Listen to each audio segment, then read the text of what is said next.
Channel university academy में आपका बहुत बहुत स्वागत है। सॉफ्टवेयर इंजीनियरिंग सब्जेक्ट की लेक्चर सीरीज में आज हम डिस्कस करेंगे एसआरएस डॉक्यूमेंट के बारे में। तो सिंपली इस वीडियो में हम डिस्कस करेंगे what is SRS document and then उसके बाद डिस्कस करेंगे what are the various components of SRS document. So SRS document के बारे में हम पहले भी कई बार डिस्कस कर चुके हैं जब मैंने आपको डिफरेंट मॉडल्स के बारे में बताया था। तो सिंपली उसमें एक फेज था रिक्वायरमेंट एनालिसिस एंड स्पेसिफिकेशन, तो वहां पे हमने एसआरएस के बारे में डिस्कस किया था। तो सिंपली एसआरएस क्या होता है, जब भी कोई सॉफ्टवेयर प्रोडक्ट बनाना है हमें, तो सबसे पहले हम क्या करते हैं, रिक्वायरमेंट्स गैदर करते हैं, यानी कि डिफरेंट यूजर्स से उनका ओपिनियन जानते हैं, उनका पॉइंट ऑफ व्यू कि उनको एक्चुअली क्या रिक्वायरमेंट है, and based on those requirements अभी जब फाइनल डिसीजन हो जाता है कि हमें कौन सा प्रोडक्ट बनाना है एंड किस यूजर्स के लिए बनाना है।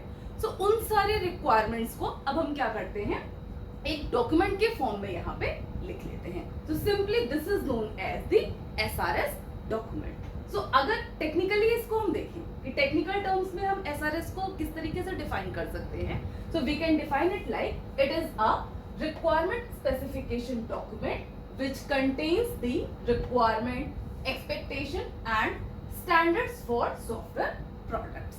That means कि जो भी सॉफ्टवेयर प्रोडक्ट हमें बनाना है उसको बनाने से पहले जो उसके यूजर्स हैं उससे बातचीत करके हमने जो फाइनल डिस्कशन किया है कि उस सॉफ्टवेयर प्रोडक्ट में क्या क्या चीजें होनी चाहिए, उन सारी चीजों को अभी हम क्या करेंगे, यहाँ पे डॉक्यूमेंट कर लेंगे। मीन्स इस टाइप का एक डॉक्यूमेंट बनाएंगे एंड इसमें सारी की सारी रिक्वायरमेंट्स इसको मेंशन करेंगे इस तरीके से, and along with these requirements और भी क्या क्या चीजें होंगी, like expectation and standards for software products. Expectation का मतलब ये है कि यहाँ पे जो एंड यूजर है वो क्या चाहता है, उसकी क्या रिक्वायरमेंट्स है, क्या क्या चीजें उसमें फंक्शनैलिटीज होनी चाहिए, क्या फीचर्स होनी चाहिए। सो ये सारी चीजें हम इस डॉक्यूमेंट में मेंशन कर लेंगे। तो एक यहाँ पे हम इसको इस तरीके से एक्सपेक्टेशंस भी लिख सकते हैं।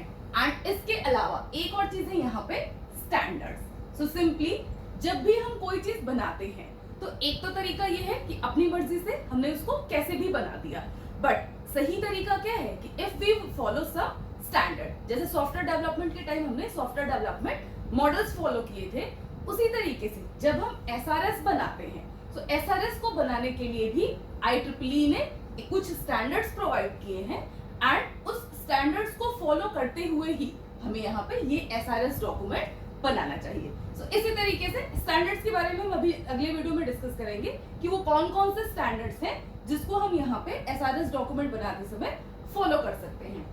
तो यहाँ पे एक और चीज आ जाएगी, स्टैंडर्ड्स।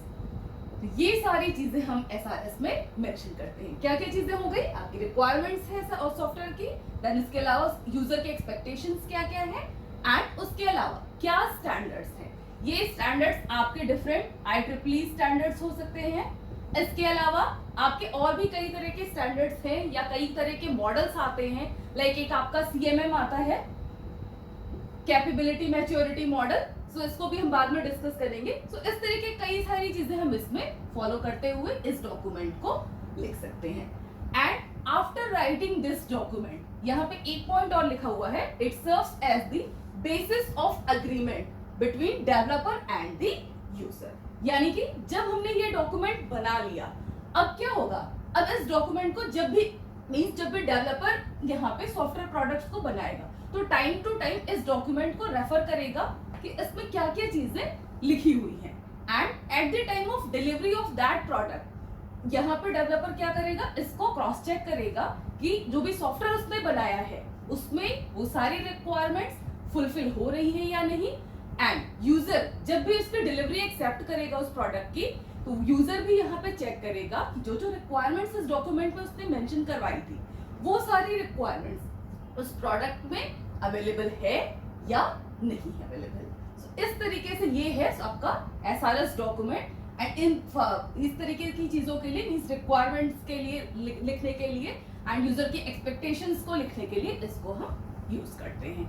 अब इसके अलावा ये एसआरएस हमने बनाया है, अब इसका कुछ कंपोनेंट्स होंगे, इसमें क्या क्या सेक्शंस होते हैं एक एसआरएस में, वो यहाँ पे मैंने मेंशन किया हुआ है। यानी कि इसको हम कह सकते हैं कंपोनेंट्स और पार्ट्स ऑफ एसआरएस डॉक्यूमेंट। सो इसके पार्ट्स कौन कौन से होते हैं एसआरएस के? First one is the functional requirements. यहाँ पे हमने जैसे रिक्वायरमेंट्स मेंशन की है, सो इन रिक्वायरमेंट्स को यहाँ पे टू टाइप्स में कैटेगराइज किया गया है।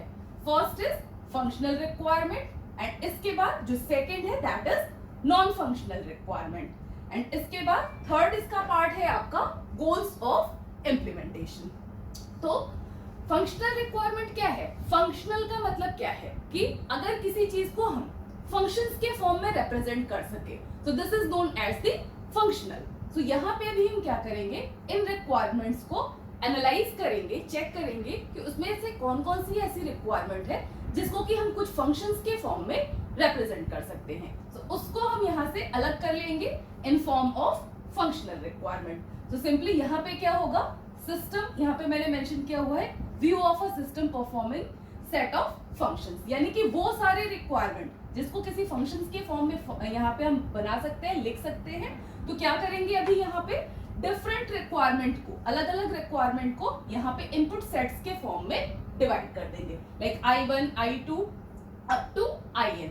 तो ये सारी चीजें ये एक एक रिक्वायरमेंट्स को यहाँ पे रिप्रेजेंट करेंगी। लाइक I1 आपका एक रिक्वायरमेंट को रिप्रेजेंट करेगा, इसी तरीके से I2 एक रिक्वायरमेंट को यहाँ पे रिप्रेजेंट करेगा एंड सो ऑन। तो जितनी भी रिक्वायरमेंट्स है, सपोज 100 रिक्वायरमेंट्स है, सो इस तरीके से I100 तक हम इसको सारे रिक्वायरमेंट्स को इनपुट के फॉर्म में रिप्रेजेंट कर लेंगे। अभी क्या है, हर एक यहाँ पे इनपुट के रिस्पेक्टिव एक आउटपुट होगा। तो जो भी रिक्वायरमेंट है, यहाँ पे एक रिक्वायरमेंट सपोज I1 हम इनपुट कर रहे हैं, अब इस रिक्वायरमेंट को कंप्लीट करने के लिए यानी कि उसके एसोसिएटिव हमें क्या क्या टास्क परफॉर्म करना है, उसको हम यहाँ पे आउटपुट के फॉर्म में रिप्रेजेंट करेंगे। यानी कि टू अचीव दिस रिक्वायरमेंट जो भी टास्क है जो हम यहाँ पे असाइन करेंगे और जो कंप्लीट करेंगे वो सारी चीजें यहाँ पे रिप्रेजेंट करेंगे इन फॉर्म ऑफ आउटपुट। तो सपोज यहाँ पे हमने 100 लिया था, 100 रिक्वायरमेंट्स, तो आउटपुट भी यहाँ पे क्या हो जाएगा आपका O100 तक, यानी कि 100 आउटपुट्स यहाँ पे जनरेट होंगे। तो सिंपली इनपुट सेट क्या रिप्रेजेंट करेगा, set of requirements and output set क्या जनरेट करेगा, करेस्पॉन्डिंग टास्क परफॉर्म, यानी कि इस इनपुट को अचीव करने के लिए क्या क्या टास्क यहाँ पे परफॉर्म किया गया है उसको ये आउटपुट सेट रिप्रेजेंट करेगा। क्लियर? अब इसके बाद ये तो हो गया हमारा फंक्शनल रिक्वायरमेंट। नाउ अब अगर हम नॉन फंक्शनल रिक्वायरमेंट्स की बात करें, तो जब भी किसी सिस्टम को हमें अगर एस्टिमेट करना है या उसकी प्रॉपर्टीज को चेक करना है, तो एक तो मैंने आपको बताया कि फंक्शनल रिक्वायरमेंट के फॉर्म में हमने यहाँ पे रिक्वायरमेंट्स अलग कर ली। अब बचा नॉन फंक्शनल। तो नॉन फंक्शनल कौन सा होगा, जब भी हम सिस्टम की किसी क्वालिटी की बात करते हैं, मींस कितना अच्छा परफॉर्म कर रहा है, ये सारी चीजें। तो अभी क्या है, इसको हम किसी फंक्शन के फॉर्म में तो रिप्रेजेंट नहीं कर सकते, बट ये सारी चीज हम क्या करते हैं अभी नॉन फंक्शनल रिक्वायरमेंट्स के फॉर्म में रिप्रेजेंट करेंगे। तो नॉन फंक्शनल रिक्वायरमेंट्स क्या है, it represents quality attributes of the system. यानी कि मैंने आपको एक पहले के वीडियोस में बताया था कि किसी भी सिस्टम का क्वालिटी एट्रीब्यूट्स क्या होगा, लाइक आपका पोर्टेबिलिटी हो गया, रिलायबिलिटी हो गया। तो ये सारी चीजें जो भी है उस सिस्टम की, तो इस टाइप की जो भी रिक्वायरमेंट है उसको अब हम यहाँ से अलग कर लेंगे एंड उसको हम मेंशन करेंगे किसमें, नॉन फंक्शनल रिक्वायरमेंट्स के फॉर्म में। यहाँ पे एक और पॉइंट मैंने लिखा हुआ है, represents those characteristics that cannot be expressed as functions, यानी कि अब उन कैरेक्टरिस्टिक्स को हम यहाँ पे लिखेंगे जिसको कि हम फंक्शंस के फॉर्म में रिप्रेजेंट नहीं कर सकते हैं। और ये एग्जांपल्स मैंने कुछ मेंशन किए हैं, लाइक रिलायबिलिटी, पोर्टेबिलिटी, इस तरह की चीजें जो भी होंगी और भी कई सारी हो सकती हैं।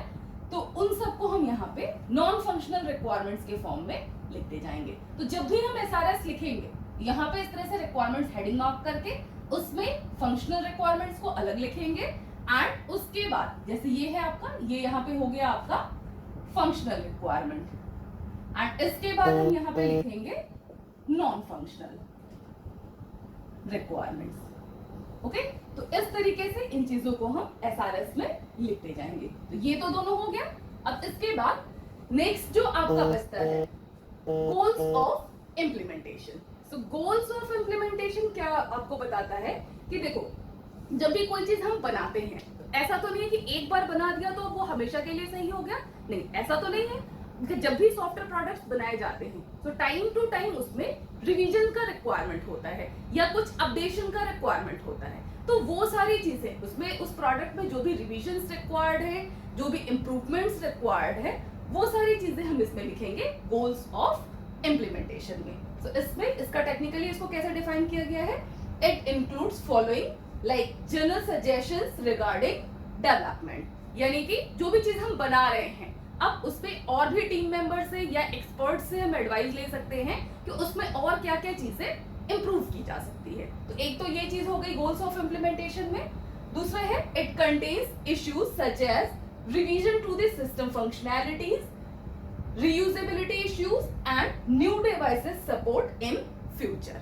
So तीन चीजें हैं इसमें। First is the revision to the system functionalities, यानी कि जो भी यहाँ पे पहले हमने फंक्शनैलिटीज डिफाइन की थी उसको फिर से चेक करेंगे, या जो भी उसमें सजेशंस हमें मिले हैं अब उसको इनकॉर्पोरेट करके न्यू यहाँ पे फंक्शनैलिटीज को हम लिखेंगे। एक तो ये चीज हो गई।